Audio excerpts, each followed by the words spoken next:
Hello, everyone. Have you ever wondered why you exist? That's what we're going to tackle, or at least begin to tackle, in this edition of Dr. Todd Explains.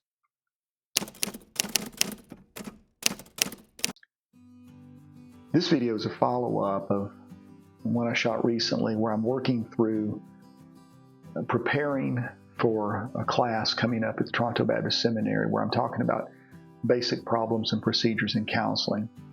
And it occurred to me that the foundational or the fundamental issue we're struggling with in this contemporary culture is that we don't understand truth. We don't have a foundation for it because of postmodernism. And so before we start diagnosing and treatment planning individuals who come to us for help, we need to understand more deeply, philosophically, what they're struggling with. Now, Francis Schaeffer, in his book, He is There, He is Not Silent, or He is Not Silent, He is Spoken, whatever the name of it is, he talks about a philosophy broken down into three areas: metaphysical, which deals with the meaning of existence; moral, which deals with ethics; and then epistemology, which deals with knowledge and truth. And so I'm going to follow up with that first video with this one. I want to speak a little bit more about the metaphysical piece, that existence. Remember, philosophers and theologians, and thereby extension Christian counselors, are all asking the same questions, even though they word them differently. And so those are what we would call existential questions, the questions that matter. And when we're looking at questions that matter, a primary question is am I here? Well, we know the answer that you are. You have to resolve the reality that you exist.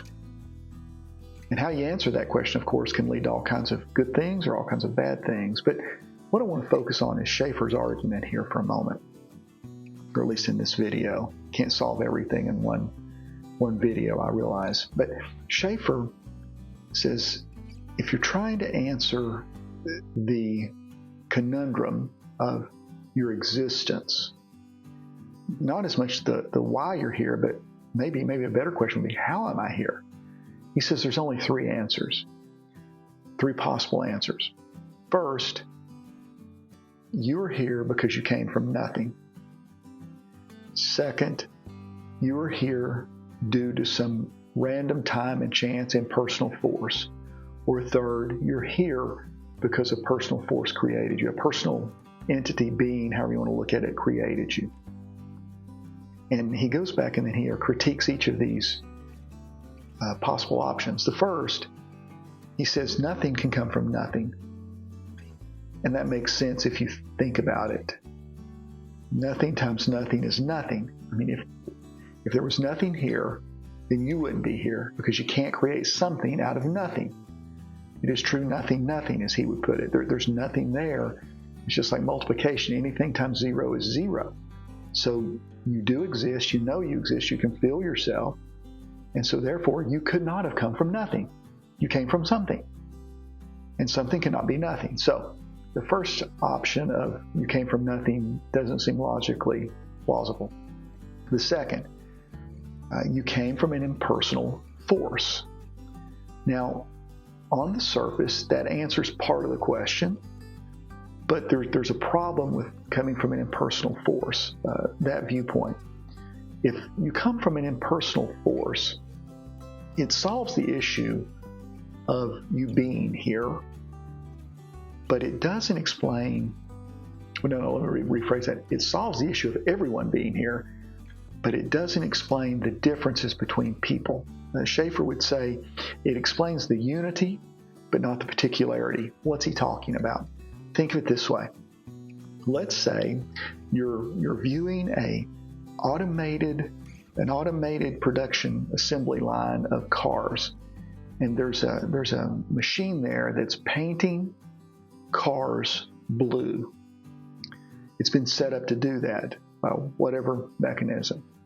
Well, unless you, in other words, when it starts painting cars as they go down the assembly line, every one of them will be the exact same color, blue. There'll be great unity there because it was set up. An impersonal force doesn't create differences. Now, I know evolutionists or naturalists would say adaptation over a long, long period of time, but you really have to think about that.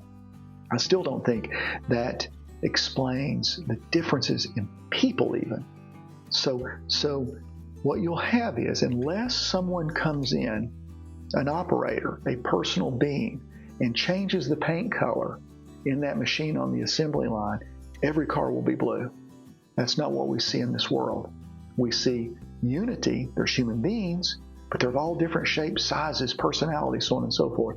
So coming from an impersonal force does not adequately, Schaeffer would argue, account for the particular differences you see in individuals.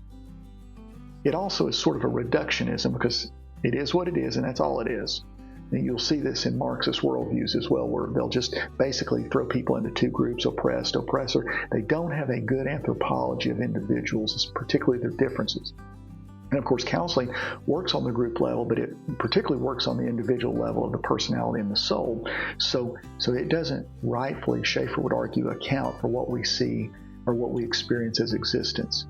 It does a good job of showing, oh, this is how living beings got here, but it doesn't do an adequate job of explaining why those living beings are all so different. So that's the second option. So nothing comes from nothing, so it can't be the first option. There's this reductionism if it comes from an impersonal force, which means that everything would be the same and there's no meaning and purpose. However, the third option of being created by a personal being deals with it rightly will hold to both the unity of all the human beings and their particularities. And go back to my analogy of the car assembly line.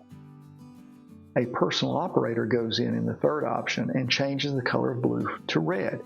Why does he change the color of blue to red? Because he wants to create red cars for his own purpose and for his own reasons. But he makes an active decision to go in and do that. So what this does is it explains the unity of human beings going down the assembly line, but it also explains the different colors that we see as they come off the assembly line, if we're looking at cars in that car analogy.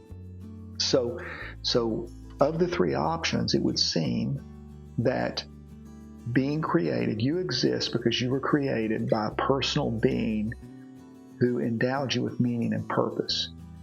Christians would call that you're created in the image of God. Now, the next step is, well, what does that have to do with anything? Being created in the image of God, what does that mean? Or how's that modeled? What you have to understand is God is the primary example. You're a reflection of God. Well, God in the Trinity, as revealed in Christianity, manifest this perfect balance between unity and particularity.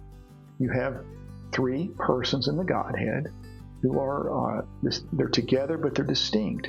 And so this would model reality and existence. We have human beings that are together as humans, but they're distinct. And so Schaeffer's argument to the metaphysical problem, which will then be, we can extend that into counseling, is that human beings were created in the image of God. They're embodied souls. And then from there, once you build your anthropology on that kind of solid footing, you can move forward into dealing with the next subset, which would be the ethical or moral realm. Well, I hope that this was helpful. I know it was a little bit complicated. We were swimming in the deep end of the pool a little bit.